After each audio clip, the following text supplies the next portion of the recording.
दोस्तों नमस्कार। दोस्तों, दिल्ली की सड़कों पर अगर कोई डॉक्टर अपनी प्राइवेट गाड़ी से निकला है तो उस गाड़ी को पुलिस रोकती है, उससे पूछताछ करती है कि जब लॉकडाउन लगा है, कर्फ्यू लगा है, तो वो कहां जा रहा है। और जब वो अपनी पहचान को बतलाता है, आइडेंटिटी कार्ड दिखलाता है, तो उसे जाने दिया जाता है। ठीक इसी तरीके से अगर कोई मरीज को अस्पताल ले जा रहा है प्राइवेट गाड़ी में, तो भी उससे रोककर पूछताछ होती है। हवाला दिया जाता है लॉकडाउन का, हवाला दिया जाता है कर्फ्यू का, और हवाला दिया जाता है जब कोविड है, ऐसी अवस्था में वो क्यों निकला है। इतना ही नहीं, अगर किसी गाड़ी में ऑक्सीजन सिलेंडर है और अगर किसी गाड़ी में किसी का शव ही कोई अपनी प्राइवेट गाड़ी से शमशान घाट ले जा रहा है, तो भी उससे रोककर पुलिस पूछताछ जरूर करती है।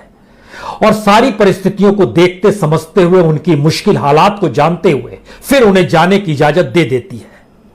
लेकिन दिल्ली के भीतर सैकड़ों गाड़ियां ऐसी हैं जिनके शीशे पर एक स्टिकर चिपका हुआ है, और उस स्टिकर को देखकर कोई पुलिस वाला उस गाड़ी को रोकता नहीं है, क्योंकि वह स्टिकर मौजूदा वक्त में दिल्ली के भीतर पहचान है एसेंशियल सर्विस, यानी आवश्यक सेवा का। और यह एसेंशियल सर्विस है क्या?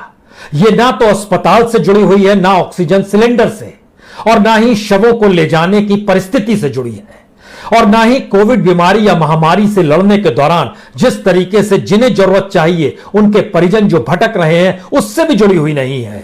यह एसेंशियल सर्विस जुड़ी हुई है सेंट्रल विस्टा प्रोजेक्ट से। जी, दिल्ली के बीचों बीच तकरीबन 3.5 किलोमीटर के रेंज में जो खुदाई चल रही है, जहां पर संसद भवन बननी है नई, जहां पर प्रधानमंत्री का घर बनना है नया, जहां पर उपराष्ट्रपति का घर बनना है नया, जहां पर सेंट्रल सेक्रेटरीट बनना है बिल्कुल नया, जहां पर अलग अलग तरीके से तमाम सांसदों के दफ्तरों का निर्माण होना है बिल्कुल नए तरीके से, और राजपथ से लेकर जनपद तक के भीतर, जमीन के भीतर भी एक नई परिस्थितियों के साथ लाइटनिंग होगी, पार्किंग की व्यवस्था होगी, शौचालय होगा, पानी होगा, फव्वारा होगा, हरी भरी स्थितियों को वहां पर निर्मित किया जाएगा। इन सारे प्रोजेक्ट्सों को सामने किसी भी हालत में 2022 और 2024 दो डेट के तहत पूरा करना है। तो इस वक्त इस देश के भीतर में यही एसेंशियल सर्विस है। अब इसे सबसे बड़ा सवाल यह है कि इसे रोकने की जरूरत है या नहीं है, और दूसरा बड़ा सवाल है कि सारे काम तो अपने तर्ज पर चलने चाहिए, फिर इसे रोका क्यों जाए। अस्पताल अपनी जगह है, इलाज अपनी जगह है, महामारी से संघर्ष अपनी जगह है, नई संसद भवन भी अपनी जगह है, और काम रोके तो नहीं जाते हैं। लेकिन हमें लगता है कि आज इस देश की परिस्थितियों के भीतर सेंट्रल विस्टा प्रोजेक्ट के उन मानदंडों को आप समझ लीजिए जिसके जरिए समझ पाएंगे कि इस देश की प्राथमिकता क्या है। क्योंकि सेंट्रल विस्टा प्रोजेक्ट के बीचों बीच एक संवैधानिक हॉल भी बनेगा, कॉन्स्टिट्यूशनल हॉल, जिसमें कॉन्स्टिट्यूशन की मूल प्रति रहेगी। और इतना ही नहीं, उसमें भारत के लोकतांत्रिक और संवैधानिक विकास की पूरी यात्रा दिखाई जाएगी। और सही मायने में जो हालात इस वक्त दिल्ली के भीतर हैं, जो हालात देश के भीतर हैं, उसमें लगता कुछ ऐसा ही है कि संविधान अब किताब की बात हो गई, या किताब की बात की जा रही है, उसे उसमें तब्दील कर दिया गया, उसमें लिखे शब्दों का महत्व खत्म कर दिया गया है। वी द पीपुल शब्द गायब हो गया है, यानी नागरिक शब्द गायब होने के बाद लोकतंत्र कैसे चलता है, सेंट्रल विस्टा प्रोजेक्ट इसका जीता जागता प्रमाण है। इस देश के भीतर में आईएमए कहता है, यानी इंडियन मेडिकल एसोसिएशन कहता है, हवा के भीतर में वायरस चल रहा है। स्थिति इतनी नाजुक है कि घरों में भी आपको मास्क लगा के रहना होगा, लेकिन खुले हवा के भीतर में सेंट्रल विस्टा प्रोजेक्ट के तहत मजदूर काम कर सकते हैं। दिल्ली पुलिस इजाजत देती है 180 गाड़ियों की कि इन्हें कोई नहीं रोकेगा, और जब यह जानकारी उनसे पूछी जाती है कि आपने इजाजत क्यों दे दी, तो वह जानकारी देते हैं कि जो डिजास्टर मैनेजमेंट है उसके नियम कायदे कहते हैं कि अगर कोई निर्माण हो रहा है और निर्माण स्थल पे ही मजदूर रहता है तो फिर उसे रोका नहीं जा सकता है।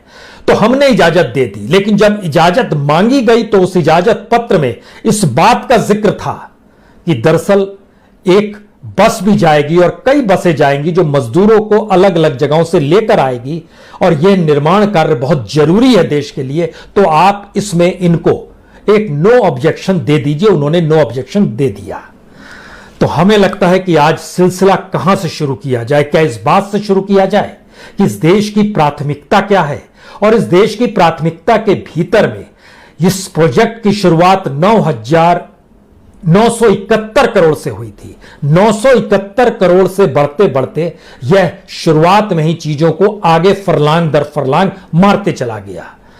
उसके बाद शुरुआत में 971 करोड़ का जिक्र जो था वो सलाह देने भर का जिक्र था। जिनसे हम लोग सलाह लेंगे वो आर्किटेक्ट होंगे, वो अपने तरीके से निर्माण कार्य को बताएंगे। उसके बाद ये 9,071 करोड़, फिर 13,400 करोड़, फिर वो लगभग 15,000 करोड़, फिर वो धीरे बढ़ते बढ़ते 20,000 करोड़ तक ये प्रोजेक्ट पहुंच गया है। इस रकम को अपने जहन में रखिए और अब जरा असल खेल को समझिए। इस देश की प्राथमिकता के भीतर में क्या वाकई कुछ भी दूसरी चीज नहीं आती है? आप कहेंगे दूसरी चीजों के लिए सरकार काम तो कर रही है, क्या मुश्किल है आपको? कोई मुश्किल नहीं है, लेकिन सबसे पहले हम आपको एक लिस्ट बतलाते हैं जिसके जरिए आप समझ पाएंगे इस देश की प्राथमिकता इस सरकार के लिए क्या है। हमें लगता है आज तुलना इस देश के भीतर में एम्स से ही करनी चाहिए, all India institute of medical science. इस देश के भीतर में 23 एम्स बनाए जा चुके हैं, सरकारी फाइलों में हो सकता है। सबसे पहला एम्स जो बना था 1952 में, निर्माण कार्य शुरू हुआ था, 1956 में बनकर तैयार हो गया था। यह दिल्ली का एम्स है जो सही मायने में फुल फ्लेजेड आज काम करता है। प्रधानमंत्री हो, सांसद हो, जितने भी वीआईपी हो वहीं पर इलाज के लिए जाते हैं। उसके बाद से इस देश के भीतर में एम्स नहीं बना। अटल बिहारी वाजपेयी आए 2003, प्राचीर से, लाल किले के प्राचीर से उन्होंने 6 एम्स का ऐलान किया। 9 महीने के भीतर उनकी सत्ता चली गई और उन 6 एम्स को पूरा मनमोहन सिंह सरकार ने किया। 2012 तक दिल्ली के अलावे भोपाल में, भुवनेश्वर में, जोधपुर में, पटना में, रायपुर में, ऋषिकेश में एम्स बन गए। और उन्होंने एक एम्स रायबरेली का जिक्र किया जो 2009 में जिसका ऐलान किया गया, 2012-13 में वहां पर सोनिया गांधी ने जाकर फाउंडेशन स्टोन रखा, लेकिन वह एम्स भी आज तक पूरी तरीके से तैयार मोदी सरकार नहीं कर पाई। मोदी सरकार ने अपने कार्यकाल में 15 एम्स का ऐलान किया, उसमें से एक भी एम्स ऐसा नहीं है जो पूरा हो गया हो। कहीं पे क्लासेस चलती है एमबीबीएस की सिर्फ, कहीं पर ओपीडी चलता है सिर्फ, कहीं पे ये दोनों चलते हैं, कहीं पे निर्माण कार्य हो रहा है, कहीं पर पैसा बजट नहीं की इजाजत नहीं है, सबका बजट बढ़ गया है। सारी परिस्थितियों को लेकर आपके सामने आए, दोबारा लौटे आइए इस सेंट्रल विस्टा प्रोजेक्ट को लेकर, क्योंकि हम एम्स के खाके को आपके सामने रखे कि इस देश की प्राथमिकता में क्यों एम्स तक नहीं है लेकिन सेंट्रल विस्टा प्रोजेक्ट है। तो सबसे पहले इस लेटर को देखिए, जिस लेटर में इस बात का जिक्र किया गया है कि हमको इजाजत दीजिए किसी भी हालत में कि दिल्ली पुलिस के डिप्टी कमिश्नर को मूवमेंट पास की इजाजत मांगी गई और उनसे कहा गया कि आप हमको मूवमेंट की इजाजत दीजिए। 180 गाड़ियों की इजाजत उन्होंने 16 अप्रैल को तत्काल दे दी। उसके बाद 19 तारीख को पत्र एक दूसरा गया, कहा गया कि एसेंशियल सर्विस कैटेगरी में इसको रखा जाए, तत्काल इसकी इजाजत दे दी गई। तो इन 2 पत्रों को पहले देख लीजिए और उसके बाद हम आपके सामने असल तथ्यों को रखना शुरू करेंगे, जिससे आप समझ पाएंगे इस देश की प्राथमिकता के भीतर में सेंट्रल विस्टा है, इलाज नहीं है, मरीज नहीं है, नागरिक नहीं है, एम्स नहीं है, ऑक्सीजन नहीं है, वैक्सीन नहीं है, मेडिसिन नहीं है। जरा पहले इस लेटर को देखिए। यह 16 अप्रैल को लिखा हुआ पत्र है मूवमेंट पास के लिए, और इसमें बकायदा इजाजत मांगी गई है कि बस सराय काले खां से मजदूरों को लाने और ले जाने की इजाजत चाहिए। रात में भी काम होगा, वीकेंड में भी काम होगा, जिस वक्त लॉकडाउन या कर्फ्यू लगा रहेगा। और इसके बाद दूसरे पत्र को देखिए जिसमें एसेंशियल सर्विस में तब्दील करने के लिए इजाजत ली गई, और पहला यह पत्र है जिसकी इजाजत 30 अप्रैल तक के लिए दे दी गई। इसके बाद मई के महीने में दूसरा पत्र भी लिखा गया जिसकी इजाजत भी 30 मई तक दे दी गई है कि आपको इजाजत है, यह एसेंशियल सर्विस के मातहत आता है। और मजदूरों की आवाजाही जो अलग अलग जगहों से इन जगहों पर हो रही है, हर जगह पर लगभग 25 से 30 मजदूर काम करते हैं। 6 जगहों पर कार्य चल रहा है, 3 जगहों पर अंडरग्राउंड कार्य चल रहा है और कुल मिलाके लगभग 200 से 300 मजदूरों की मौजूदगी इन जगहों पर रहती है। 2 शिफ्ट में जो काम करते हैं उनको दिहाड़ी के तौर पर 600 रुपए मिलते हैं। 3 शिफ्ट में काम करने वाले मजदूरों को 500 रुपए दिहाड़ी के तौर पर। तो पत्र में बाकायदा इजाजत मांगी गई, इस बात की इजाजत मांगी गई कि मजदूर यहां पर काम करते रहें, गाड़ियों की आवाजाही होती रहे। और जब हमने जानकारी हासिल की कि यहां पर कितनी बड़ी तादाद में मजदूर काम करते हैं, उनको कितना पैसा दिया जाता है, तो प्रतिदिन 500 और 600 रुपए 2 कैटेगरी है जहां पर मजदूरों को प्रतिदिन वेतन मिलता है। प्रतिदिन यानी दिहाड़ी के तौर पर उन्हें रखा गया। और जो मजदूर देश के अलग अलग हिस्सों में, इसमें बंगाल के मजदूर भी हैं, जौनपुर, खासतौर से उत्तर प्रदेश में जौनपुर, इलाहाबाद, आजमगढ़, यहां के मजदूर काम करते हैं। मध्य प्रदेश के टीकमगढ़ से मजदूर काम यहां पर करते हैं। और ये पूरा जो है CPWD यानी सेंट्रल पब्लिक वर्क डिपार्टमेंट के मातहत ये काम चल रहा है। इसमें जिन्हें इजाजत दी गई है उसमें HCP design planning and management है। ये दरअसल आर्किटेक्चर जिन्होंने क्रिएट किया है, जो इस प्रोजेक्ट से जुड़े हैं, उनके अधिकारियों को इजाजत है यहां आने जाने की। MTNL के वर्कर्स जो अंडरग्राउंड वायर्स निकाल रहे हैं, डाल रहे हैं, उनके वर्कर्स को यहां पर इजाजत है आने जाने की। कुल मिलाके 500 वर्कर्स की आवाजाही यहां पर लगातार बनी रहती है और ये 12 घंटे की शिफ्ट होती है जो काम करते हैं। और इस दौर में जब लॉकडाउन की परिस्थितियां आ गई तो कुछ मजदूर जरूर कम हो गए, लेकिन लगभग 3 किलोमीटर से ज्यादा का जो पूरा दिल्ली के बीचों बीच स्ट्रेस है, उसमें जो काम हो रहा है वो जमीन के ऊपर भी काम हो रहा है और जमीन के नीचे भी काम हो रहा है।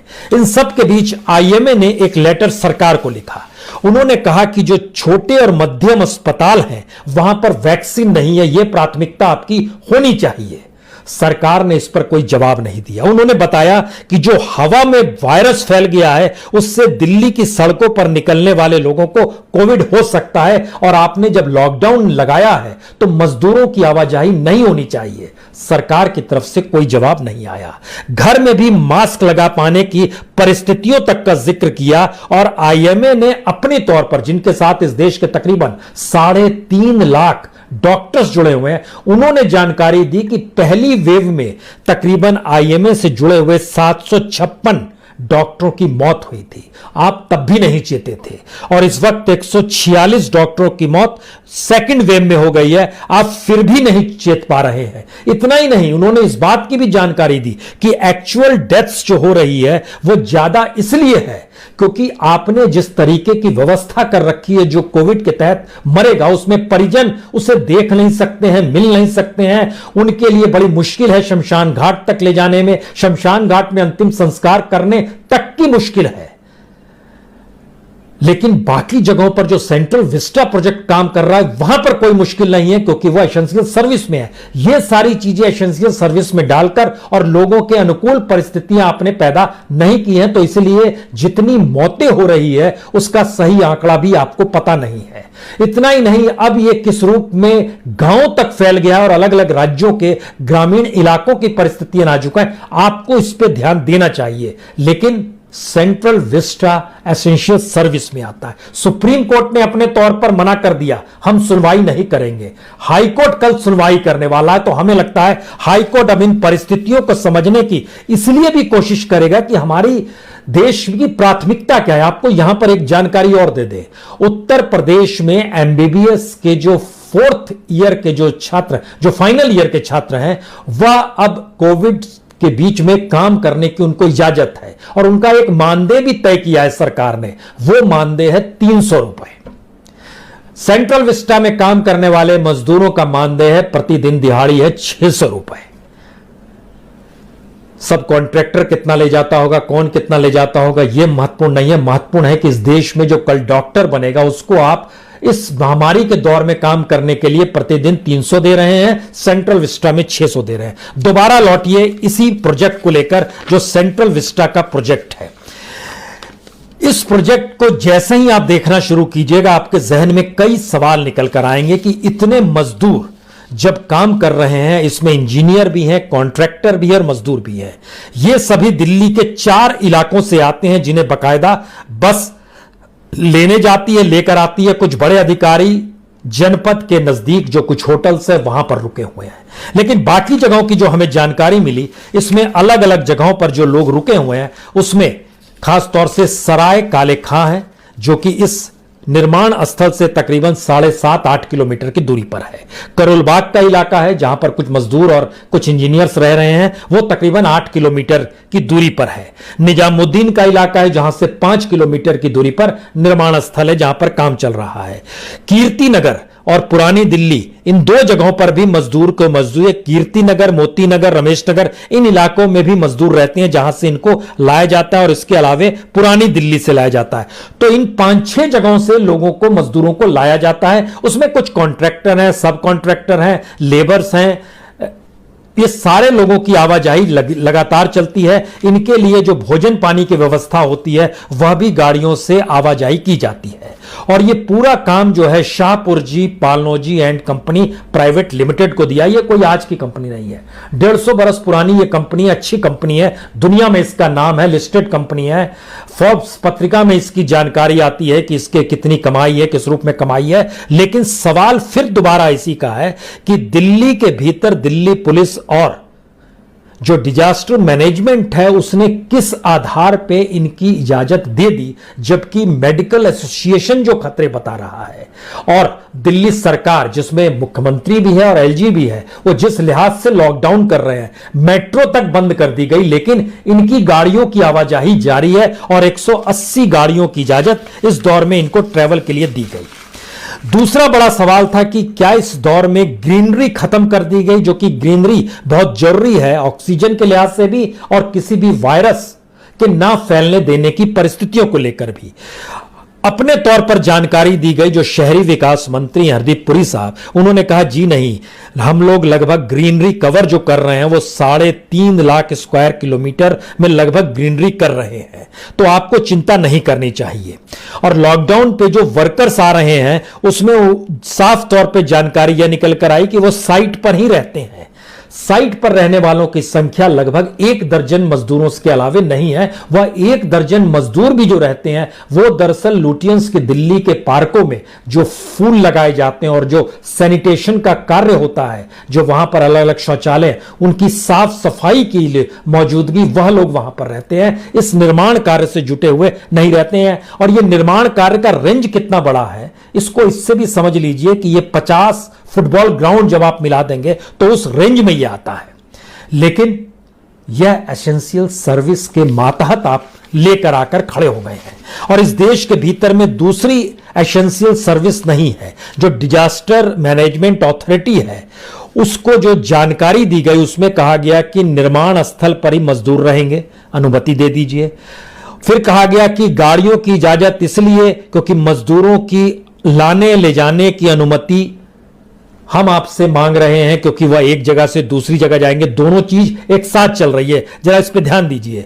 सामानों की आवाजाही बहुत जरूरी है, इसलिए 180 गाड़ियों की इजाजत की बहुत जरूरी है। और चूंकि हम लोग एक टारगेट लेकर चल रहे हैं, जिसमें नवंबर 2021 तक एक हिस्सा तैयार होगा, मार्च 2022 तक दूसरा हिस्सा तैयार होगा और 2024 तक तो सब कुछ तैयार होकर आपके सामने चकाचौंध के साथ होगा। तो हमारी प्राथमिकता यही है कि संसद भवन, केंद्रीय सचिवालय, PM house, vice president house, Rajpath का रीडेवलपमेंट, इन सारी चीजों को फटाफट और तत्काल में कर लिया जाए। अब प्राथमिकता का जैसे ही जिक्र शुरू होता है, हमको लगता है अब दोबारा आप लौटे आइए उस एम्स पर जिस दिशा में हम आपको ले जाना चाहते हैं। इस सरकार की प्राथमिकता ऐलान के साथ ही रही। 15 एम्स का ऐलान किया गया, लेकिन स्थिति क्या है इस देश के भीतर में एम्स की, जरा यह समझिए। जिन 6 एम्स को मनमोहन काल में पूरा किया गया, वो चल रहे हैं। दिल्ली का एम्स पूरे तरीके से चल रहा है, यानी सही मायने में इस देश के भीतर में सिर्फ 7 एम्स ही काम कर रहे हैं। बाकी की स्थिति क्या है? 7 एम्स ऐसे हैं जिसमें एमबीबीएस की पढ़ाई हो रही है और ओपीडी चल रहा है। रायबरेली, गोरखपुर, मंगलागिरी, नागपुर, भटिंडा, बीवीनगर, कल्याणी, ये 7 जगहों में से नागपुर, भटिंडा और मंगलागिरी में इस बीच में कोविड को लेकर कोविड ट्रीटमेंट जरूर शुरू कर दिया गया। उसका जो आईपीडी होता है ओपीडी की तर्ज पर, उसको जरूर शुरू कर दिया गया। इसके अलावे प्राथमिकता में बाकी काम नहीं आए। सिर्फ एमबीबीएस की पढ़ाई हो रही है, यानी ओपीडी भी चालू उस रूप में नहीं हुआ है। उसमें आता है देवघर, बिलासपुर, गुवाहाटी, राजकोट और जम्मू के सांभा के इलाके में यह बनना है। जहां पर काम जारी है वो है अवंतीपुरा, जो कश्मीर का इलाका है, मनेठी, यहां पर तो वैकल्पिक जगह खोजी जा रही है, मदुरई, इसके लिए जापान से पैसा मंगाया जा रहा है कि वहां से एक कंपनी पैसा देगी तो उसके जरिए अब इसका कंस्ट्रक्शन और बाकी चीजें तेजी से काम करेगी। और दरभंगा, ये 4 जगहों पर काम अभी भी चल रहा है। सवाल यह है कि आपकी प्राथमिकता है क्या, और आपकी प्राथमिकता के दायरे में ये क्यों नहीं आ पा रहे हैं, और सभी के टारगेट जो लेकर चल रहे हैं आप, अब के टारगेट जो खासतौर से 2020 में जब कोविड शुरू हुआ उस समय जो टारगेट दिया गया, ये टारगेट आपको अगर जानना है तो यह समझिए कि प्रधानमंत्री स्वास्थ्य सुरक्षा योजना की जो वेबसाइट है उस पर जाके आप देख सकते हैं। रायबरेली का टारगेट दिसंबर 2020, अभी भी काम अधूरा है। मंगलागिरी जो कि आंध्र प्रदेश में आता है, जून 2021, अभी तक पूरा नहीं हुआ है। नागपुर जून 2021, पूरा काम नहीं हुआ है। कल्याणी जो कि वेस्ट बंगाल में आता है, जून 2021। भटिंडा पंजाब में 2021 जून, ये सब टारगेट है। गुवाहाटी 2022 का टारगेट है। तो गोरखपुर 2021 जून का टारगेट है जब पूरा एम्स तैयार हो जाएगा। जो जम्मू का है वहां पर जनवरी 2023 तक का टारगेट है। दरभंगा सितंबर 2024 तक का टारगेट है। देवघर फरवरी 2022 तक का टारगेट है। राजकोट अक्टूबर 2022 तक का टारगेट है। बीवीनगर सितंबर 2022 तक का टारगेट है। फरवरी 2023 तक का टारगेट हरियाणा के मनेठी तक का रखा गया है। सवाल है कि जिस दौर में बीते 1 बरस में इस देश में सिर्फ इलाज की जरूरत है, सिर्फ दवाई की जरूरत है, सिर्फ वेंटिलेटर की जरूरत है, सिर्फ बेड की जरूरत है, सिर्फ ऑक्सीजन की जरूरत है, हमारी प्राथमिकता वहां से शिफ्ट हो गई। हमने सिर्फ एम्स की स्थिति को बताया है आपको, क्योंकि इसमें से इस 15 एम्स जहां पर काम चल रहा है उसमें 4 एम्स ऐसे हैं जिसके लिए पैसा सरकार के पास अभी है नहीं। 7 एम्स ऐसे हैं जहां पर पैसा दिया गया है लेकिन काम अभी भी पूरा नहीं हो पा रहा है, लेकिन पूरा पैसा नहीं दिया गया है। और इस बीच में चूंकि लगातार विलंब होते चला जा रहा है तो वह लगातार बढ़ते चला जा रहा है, उसका जो पैसा खर्च होना है। तो जब आप इन स्थितियों में आते हैं तो आपके भीतर फिर एक सवाल आएगा, यह सेंट्रल विस्टा की जरूरत क्यों पड़ी? दुनिया के तमाम विकसित देश हों या फिर गरीब देश हों, हमने जब उनका एवरेज निकालना शुरू हुआ, जिनको भी 1947 से पहले आजादी मिली थी या जो स्वतंत्र हुए थे अपना, जिनका संविधान है, एवरेज निकलकर यह आया कि लगभग उनकी जो इमारतें हैं जहां पर पार्लियामेंट चलती है उसमें अमेरिका भी है, उसमें ब्रिटेन भी है, उसमें फ्रांस भी है, उसमें इटली भी है, उसमें जर्मनी भी है, उसमें ऑस्ट्रेलिया भी है, उसमें न्यूजीलैंड, इन सारी दुनिया भर के तमाम देशों को जब आप निकालना शुरू कीजिएगा तो भारत में संसद की इमारत जो है यह 1927 में खड़ी हुई। और कमोवेश हर देश में 1927 से पहले संसद की इमारत बनी हुई है, कहीं कहीं तो 150-200 साल पुरानी इमारत है। लेकिन हमें लगता है कि हमारी इमारत पुरानी हो गई, हमें चकाचौंध दिखलाना है, बताना है। और इस नई इमारत का खर्चा कितना होगा, ये जो शुरू हुआ था कि अब 20,000 करोड़ तक पहुंच गया, तो ये 971 करोड़ से जो खेल शुरू हुआ था, ये बढ़ते बढ़ते जब 20,000 करोड़ तक पहुंच गया है, तो हमें लगता है कि ब्रिटिश काल में अगर चले जाइएगा, 1921 में जब जॉर्ज पंचम ने यह डिसीजन लिया कि भारत की राजधानी अब कोलकाता से दिल्ली शिफ्ट की जाए, उसके बाद ही ये लुटियंस की दिल्ली तैयार हुई। और पहले तो कहा जा रहा था कि शाहजहानाबाद में बनाएंगे, लेकिन उस वक्त के जो आर्किटेक्ट थे ब्रिटानी, जिसमें लुटियंस का नाम आता है, एडवर्ड लुटियंस थे, हार्वर्ड बेकर थे, इन्होंने रायसीना हिल्स को चुना।